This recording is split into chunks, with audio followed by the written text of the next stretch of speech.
J'espère que tout va bien pour vous, vraiment. Parce qu'il y a un sujet qui tourne dans toutes les têtes en Algérie. Un sujet qui fait naître des questions à la chaîne, et pas des petites. Pourquoi? Parce qu'en face, du côté des autorités, on a droit à un silence épais, étrange, impossible à justifier, presque suspect. Et c'est là que ça devient fascinant. Tebboune lui-même et tout l'entourage du régime nous ont plutôt habitués à l'inverse, à un flot de commentaires, d'annonces, de prises de position dès que le Sahara occidental est mentionné. Normalement, à la moindre actualité sur ce dossier, c'est l'embrasement général. Chaînes publiques, chaînes privées, presse officielle, médias indépendants qui ne le sont pas tant, pages et comptes sur les réseaux, relais de propagande, partis, députés, tout le monde s'excite, tout le monde s'invite au micro. Personne ne rate l'occasion de dire un mot, de défendre une ligne, de marquer son camp, de s'afficher sur la question. C'est presque un rituel. Ça a toujours fonctionné comme ça. Bien avant l'arrivée de Tebboune au pouvoir, ce dossier existait déjà. Mais depuis 2021, depuis la cassure officielle entre Alger et Rabat, le Sahara occidental a été propulsé au rang de pilier idéologique. On en parle désormais comme d'un symbole intouchable, presque sacralisé. À tel point que certains discours lui ont accordé une place équivalente, voire supérieure, à la cause palestinienne. Oui, on en est là. Le thème sahraoui est devenu un axe doctrinal, un ciment politique, un levier de mobilisation pour tout l'appareil du régime. Et puis, retournement de décor. À partir de février 2026, lorsque Washington a pris les choses en main pour relancer les discussions autour d'un conflit qui traîne depuis 1975, quelque chose d'étrange s'est produit. Sous l'impulsion de l'administration Trump, des pourparlers ont été lancés pour tenter de dénouer cette crise historique. Logiquement, on aurait attendu une avalanche de déclarations, de communiqués enflammés. Mais non. Silence radio. Une discrétion presque irréelle. Plus un mot, alors même que des négociations sont bel et bien en cours. Ces échanges ont démarré à Madrid au début du mois de février. D'après plusieurs sources concordantes, un nouveau round décisif s'est tenu les 23 et 24 février 2026 à Washington. Après une réunion préparatoire organisée à l'ambassade américaine dans la capitale espagnole 2 semaines plus tôt, les États-Unis ont décidé d'accélérer le tempo. Cette fois, Massad Boulos, émissaire de Donald Trump pour les affaires africaines, a convié autour de la table le Maroc, l'Algérie, la Mauritanie et le Front Polisario, mais sur le sol américain. Le détail qui en dit long? Des discussions entièrement verrouillées, porte close. Aucun journaliste, ni américain ni étranger autorisé à assister aux échanges. Tout se déroule loin des caméras, loin des déclarations officielles, loin du tumulte habituel. Cette façon de procéder ne laisse guère de doute. Washington est aux commandes, directement, sans intermédiaire. La Maison-Blanche ne se contente pas d'observer, elle pilote. L'équipe de Donald Trump veut en finir avec ce dossier explosif, ce casse-tête géopolitique qui, depuis le milieu des années 70, bloque toute tentative sérieuse de bâtir un Maghreb uni. L'objectif serait clair, régler la question avant la fin de 2026. Rien que ça. Et pourtant, en Algérie, pas un mot, pas la moindre explication officielle. C'est le calme plat, un silence presque organisé.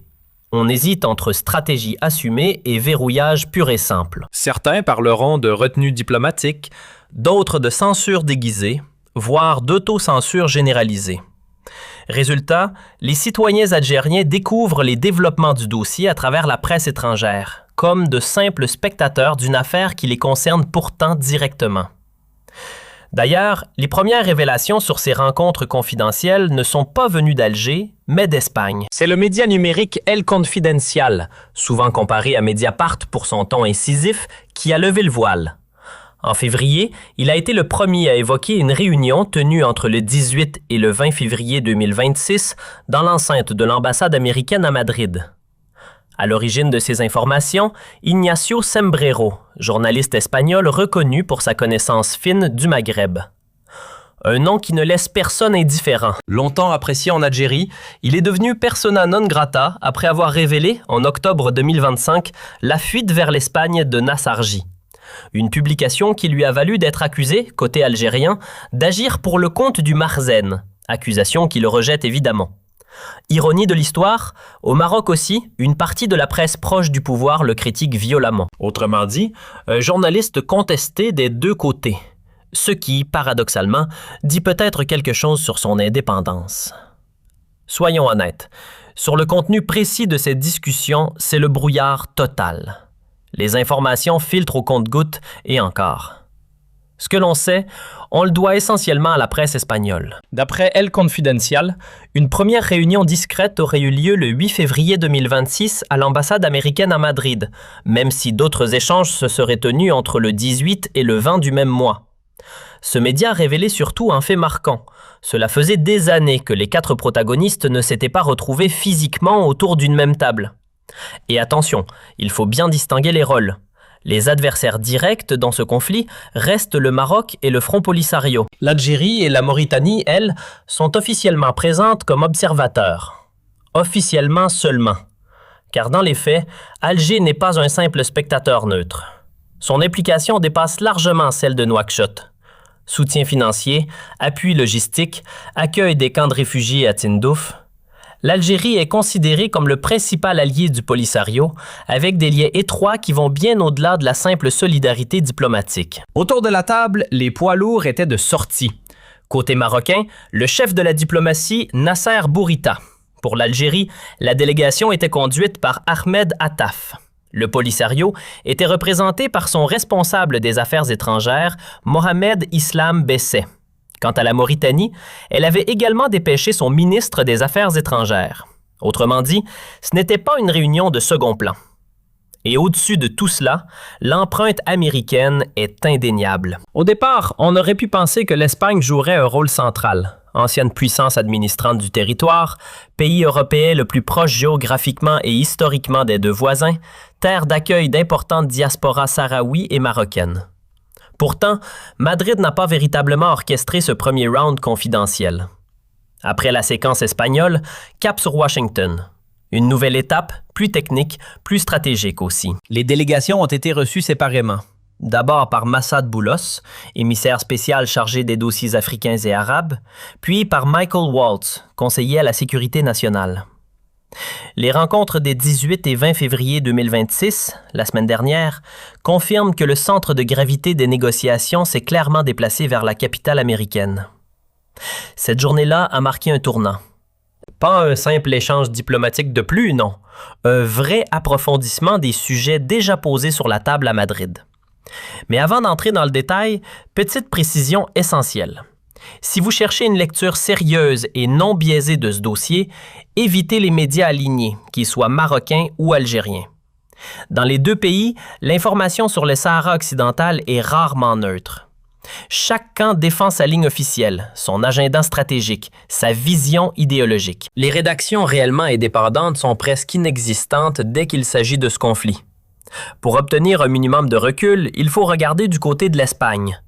Des journaux comme El País ou El Confidencial, avec des journalistes spécialisés et relativement libres de ton, livrent des éléments plus factuels, moins imprégnés de rhétorique nationale. Alors, que s'est-il réellement dit lors de cette première rencontre du 8 février à Madrid? Selon plusieurs recoupements crédibles, le Maroc a présenté une version actualisée de son projet d'autonomie. Là où le document de 2007 tenait en quelques pages, la nouvelle mouture s'étend désormais sur une quarantaine de pages. Un texte beaucoup plus détaillé, structuré, technique. On y trouve notamment la proposition de créer un comité d'experts juridiques chargé de préciser les mécanismes liés à la fiscalité, au système judiciaire et à la sécurité locale, le tout sous souveraineté marocaine. Autre point sensible abordé, la question des réfugiés. Entre 150 000 et 180 000 Sahraouis vivent dans les camps de Tindouf, en territoire algérien. Mais même ces chiffres font débat. Rabat estime qu'ils sont gonflés. Alger dénonce des accusations infondées. En réalité, seule une instance internationale, comme le Haut Commissariat des Nations Unies pour les réfugiés, peut fournir des données actualisées et fiables, d'autant que la population concernée a évolué au fil des années. Bref, derrière les discours officiels, le dossier est bien plus technique et bien plus complexe qu'il n'y paraît. Parmi les sujets sensibles abordés à Madrid, il y avait évidemment la question explosive du retour des réfugiés. Et là, les lignes de fracture sont apparues très clairement. D'après plusieurs recoupements sérieux, Washington aurait posé une condition de principe. Pas de droit au retour à géométrie variable. Autrement dit, si retour il y a, il doit concerner tout le monde. Problème, Rabat ne voit pas les choses de cette manière. Le Maroc souhaiterait encadrer strictement ce processus, en excluant notamment les membres armés du Polisario, ceux qui ont pris part aux affrontements contre l'armée marocaine. Pour les autorités marocaines, seuls les civils devraient être autorisés à revenir. Mais côté algérien, la situation est bien plus complexe.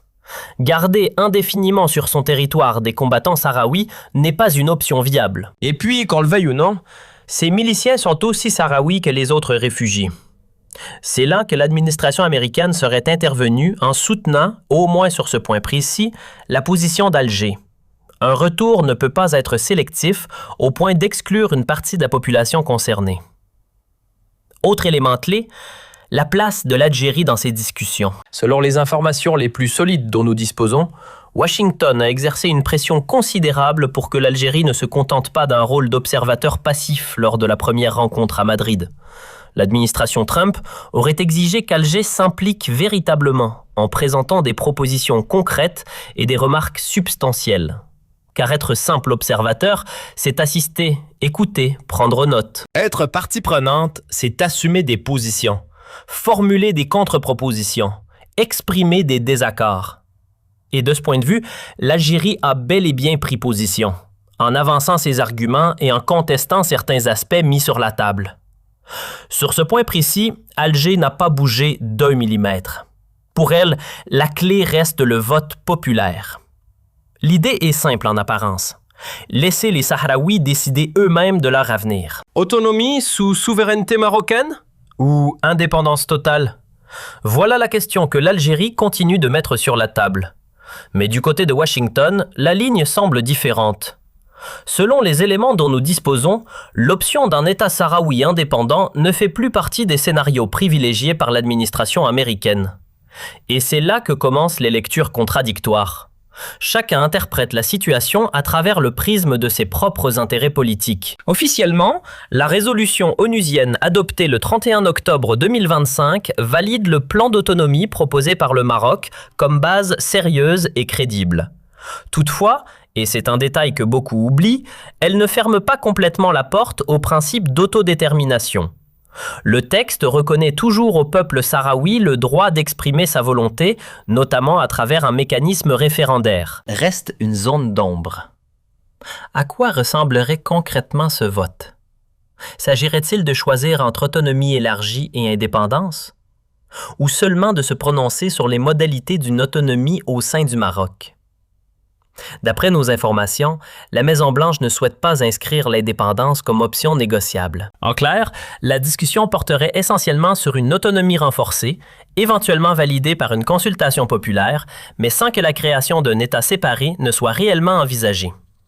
Autrement dit, on parlerait d'autodétermination, mais dans un cadre déjà balisé. À Washington, les discussions ont franchi un cap. Cette fois, on ne parlait plus seulement de principes généraux, mais de dossiers brûlants. En tête de liste, Tindouf. Que faire concrètement des camps? Comment organiser leur démantèlement? Et surtout, selon quelles garanties les réfugiés pourraient-ils rentrer? Pour rassurer Alger, les Américains auraient accepté un point crucial. Le retour des Sahraouis se ferait sous contrôle international. Autrement dit, une instance neutre, qu'il s'agisse des Nations Unies ou d'un mécanisme d'observation multilatéral, superviserait la protection des personnes concernées et leur réinstallation sur le territoire du Sahara occidental. Une manière d'introduire un filet de sécurité politique et humanitaire. Mais ce n'est pas tout. Selon plusieurs sources, Washington aurait également mis sur la table une sorte de plan Marshall ciblé sur les zones frontalières algéro-marocaines. Objectif: encourager Alger à avancer vers un compromis en proposant des investissements structurants dans une région stratégiquement sensible. Car la réalité sur le terrain est loin d'être simple. Environ 80% du territoire est administré par le Maroc. Les 20% restants, situés le long de la frontière avec l'Algérie, sont sous contrôle du Polisario. Entre les deux, il y a ce fameux mur de sable, érigé par l'armée marocaine pour contenir les incursions armées. Une ligne de séparation qui structure la géographie du conflit depuis des décennies.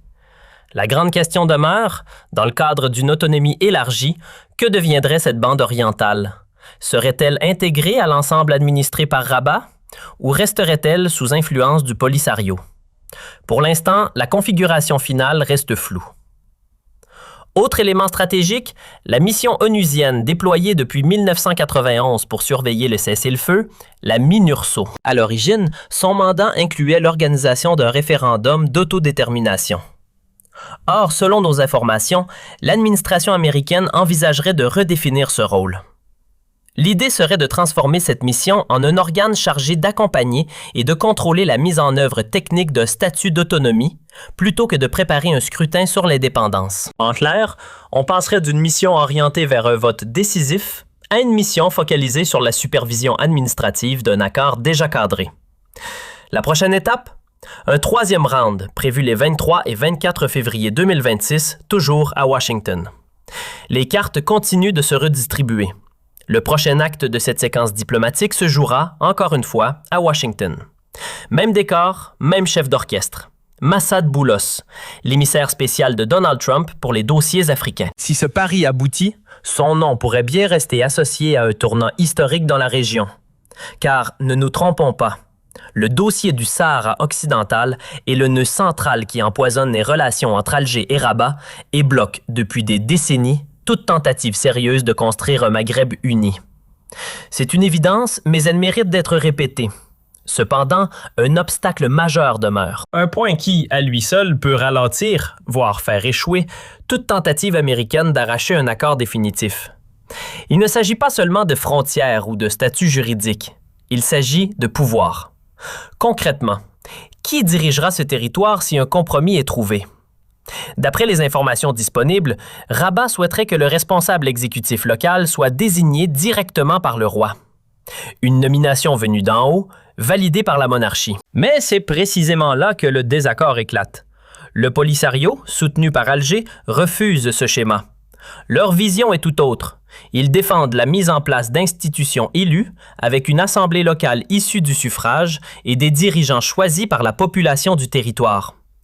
Pour eux, une autonomie authentique implique un véritable pouvoir local, exercé par des représentants désignés par les électeurs et non par le palais royal. Car si le chef de l'exécutif régional est nommé depuis Rabat, peut-on encore parler d'autonomie réelle?